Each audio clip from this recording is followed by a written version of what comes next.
নমস্কার, আমি ডক্টর দীপঙ্কর আরস। আমার সদ্য প্রকাশিত গ্রন্থ সাহিত্য সমালোচনা সেকাল একাল,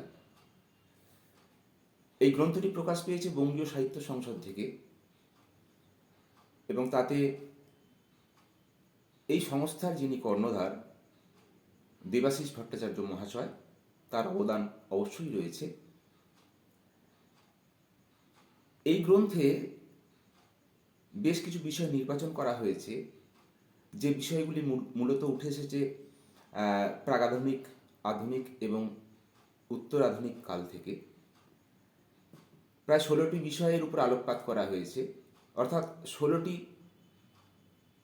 প্রবন্ধ এই গ্রন্থের মধ্যে সংকলিত, এবং সেই প্রবন্ধগুলি মূলত গবেষণাধর্মী এবং বেশিরভাগ ক্ষেত্রে যে দিকটায় নজর দেওয়ার চেষ্টা করেছি সেটি হলো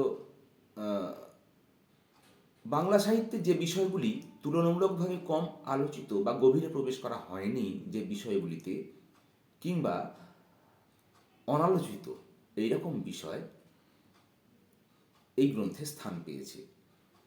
তো এই গ্রন্থের যে বিষয় বৈচিত্র্য এবং বিশেষ বিশেষ ক্ষেত্রে আলোচনার যে গভীরতা, আশা করি সর্বস্তরের পাঠকদের কাছে তা গ্রহণযোগ্য হবে এবং বেশ কিছু বিষয় তাদের কাছে উপাদেয় হবে। আশা করি এই যে বইটি, এই গ্রন্থটি আপনাদের ভালো লাগবে। সকলে ভালো থাকবেন, শুভকামনা। ধন্যবাদ।